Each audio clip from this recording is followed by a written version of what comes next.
बीडमधील केज तालुक्यातील मस्ताजोगमधील सरपंच संतोष देशमुख यांची 9 डिसेंबरला निगरून हत्या करण्यात आली.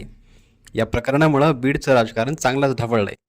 तर संतोष देशमुखांच्या पोस्टमॉर्टम रिपोर्टनंतर राज्यात मोठी खळबळ उडाली आहे. महाराष्ट्राच्या हिवाळी अधिवेशनात याविरोधात आवाज उठवलाय. या प्रकरणात 4 आरोपींना अटक करण्यात आली आहे. तर केज पोलीस ठाण्याचे PI प्रशांत महाजन यांना सक्तीच्या रजेवर पाठवण्यात आले. तर PSI राजेश पाटील यांचं निलंबन करण्यात आले आणि बीडचे पोलीस अधीक्षक अविनाश बारगळ यांचीही बदली करण्यात आली आहे. या प्रकरणात मंत्री धनंजय मुंडे यांची निकटवर्ती असलेल्या वाल्मिक कराड यांचा हात असल्याचा आरोप होतोय. असा आरोप क्षीरसागर धस यांनी केला असून कराड सध्या गायब आहेत. विधान परिषदेत मुख्यमंत्री देवेंद्र फडणवीस यांनीही कराडचं नाव घेत 302 सह मकोका म्हणजेच Maharashtra control of organised crime act लावण्याचे संकेत दिले आहेत. संतोष देशमुख यांचा 21 डिसेंबरला 13वा विधी आहे. तोपर्यंत सर्व आरोपींना अटक करावी अशी मागणी मृत देशमुखांचे बंधू धनंजय यांनी केली आहे.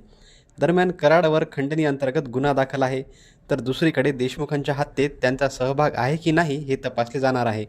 दरम्यान सध्या तरी कराडवर खंडणीचा गुन्हा दाखल असल्याने या प्रकरणी कराडला अटक होणार का हे पाहणं उत्सुकतेचं ठरणार आहे.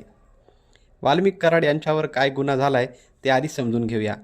मस्साजोगचे सरपंच संतोष देशमुख यांच्या हत्येमागे अवादा कंपनीच्या वादामध्ये संतोष देशमुख यांनी मस्साजोगच्या तरुणांच्या आणि कंपनीच्या अधिकाऱ्यांच्या बाजूने मध्यस्थी केल्यानं त्यांच्याबद्दल घुले आणि त्यांच्या साथीदारांच्या डोक्यामध्ये राग होता आणि या रागातच त्यांनी देशमुखांची हत्या केली असं बोललं जातंय. या सगळ्यामध्ये सुरुवातीपासूनच खंडणीचा मुद्दा चर्चेमध्ये येत होता. वाल्मिक कराड यांच्या विरोधात अवादा कंपनीच्या अधिकाऱ्याने खंडणी मागितल्या प्रकरणात गुन्हा दाखल करण्यात आला आहे. तर दुसरीकडे महाराष्ट्राच्या हिवाळी अधिवेशनात वाल्मिक कराड यांच्या विरोधात मोठा गदारोळ पाहायला मिळाला. संतोष देशमुख यांच्या हत्येमागे कराडचा हात आहे असा आरोप आमदार संदीप क्षीरसागर आणि सुरेश धस यांनी केला आहे. यावर मुख्यमंत्री देवेंद्र फडणवीस यांनी शुक्रवारी अल्पकालीन चर्चेवरती उत्तर दिले. ते म्हणाले, अवादा कंपनीच्या सुनील शिंदेंना साठे यांच्या कॉलवरून वाल्मिक कराड यांनी धमकी दिली व 2 कोटी रुपयाची खंडणी मागितली. धमकीचा व खंडणीचा गुन्हा आधी घडला, त्यानंतर संतोष देशमुखांच्या हत्येचा गुन्हा घडला आहे. या दोन्ही गुन्ह्यांचा संबंध तपासला जात आहे. या गुन्ह्यात कुणीही दोषी असेल त्याला सोडले जाणार नाही. वाल्मिक कराड यांचा संबंध कुणासोबत आहे याचा विचार न करता कारवाई केली जाईल. तसेच या प्रकरणात पोलिसांचा सुद्धा दोष आहे. बीड क्रिमिनल ॲक्टिव्हिटी करणाऱ्यांची पाळेमुळे खणून काढू असं सांगताना फडणवीस यांनी हे आरोप मकोकाच्या गुन्ह्याला पात्र होतात. तसेच या गुन्ह्यात 2 स्तरीय चौकशी लावू, SIT मार्फत चौकशी सुरू करू, तसेच न्यायालयीन चौकशी सुद्धा करणार असल्याचं त्यांनी विधान परिषदेतील हिवाळी अधिवेशनात बोलताना सांगितलं. सध्या तरी वाल्मिक कराडवर खंडणीचा गुन्हा दाखल आहे. फडणवीस यांनी सांगितल्याप्रमाणे मकोकानुसार देशमुखांच्या हत्येमध्ये चौकशी अंती वाल्मिक कराड याचा हात आढळल्यास त्याला अटक होऊ शकते. हे मस्साजोग येथील अवादा एनर्जी प्रकल्पाच्या कार्यालयात हजर असताना त्यांचा मोबाईल क्रमांक जो काही असेल वर विष्णू चाटे याच्या मोबाईल क्रमांक जो काही असेल यावरून वाल्मिक कराड याने प्रकल्पाचे काम बंद करण्याबाबतची धमकी दिली.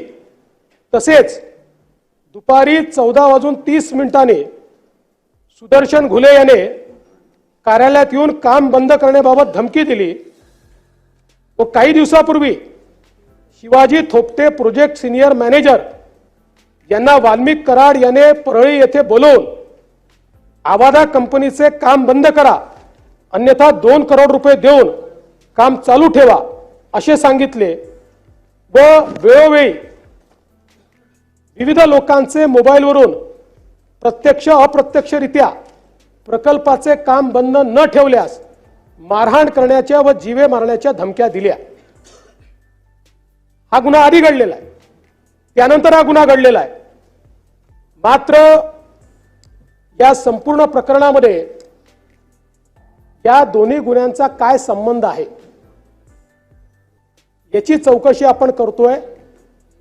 मी या निमित्ताने या सभागृहाला आश्वस्त करू इच्छितो, हा जो काही गुन्हा घडलाय याचा मास्टर माइंड कोणीही असला तरी त्याच्यावर कारवाई केलीच जाईल.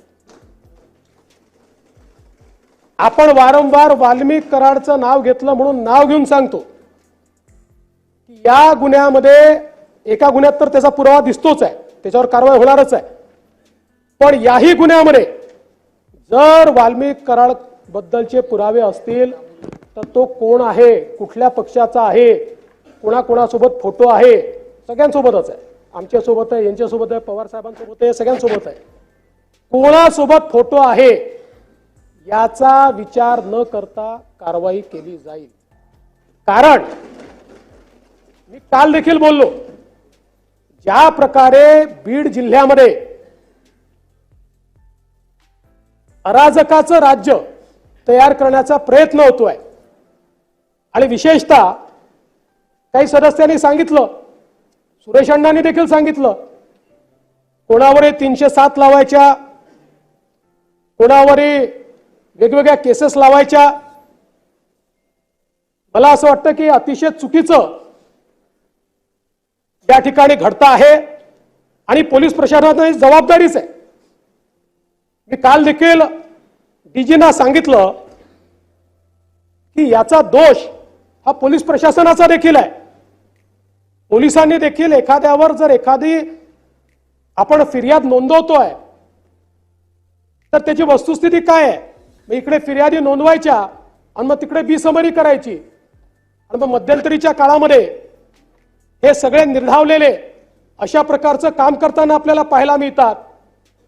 हे यापुढे सहन केलं जाणार नाही. मी या सभागृहाला आश्वस्त करतो, या बीड जिल्ह्यामध्ये अशा प्रकारच्या क्रिमिनल ऍक्टिव्हिटी करणारे जे कोणी असतील यांची पाळंमुळं आम्ही खणून काढू आणि यांच्यावर तर मी सांगितलेलं आहे, कारण सगळ्यांवर गुन्हे आहेत, त्यामुळे 302 वगैरे सगळं तर लागेलच, पण सोबत यांच्या सोबत काम करणारे जेवढे लोक आहेत वेगवेगळ्या गुन्ह्यांमध्ये, हे सगळे एकत्रितपणे मकोकाच्या गुन्ह्याला पात्र होतात.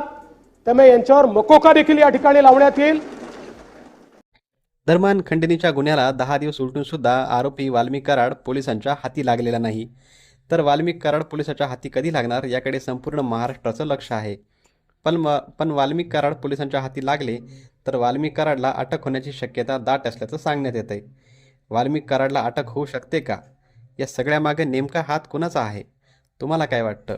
यावर आपलं मत आम्हाला कमेंट करून नक्की सांगा आणि व्हिडिओ आवडला असेल तर व्हिडिओला लाईक करा. अशाच माहितीसाठी आमच्या चॅनलला सबस्क्राईब करा. धन्यवाद.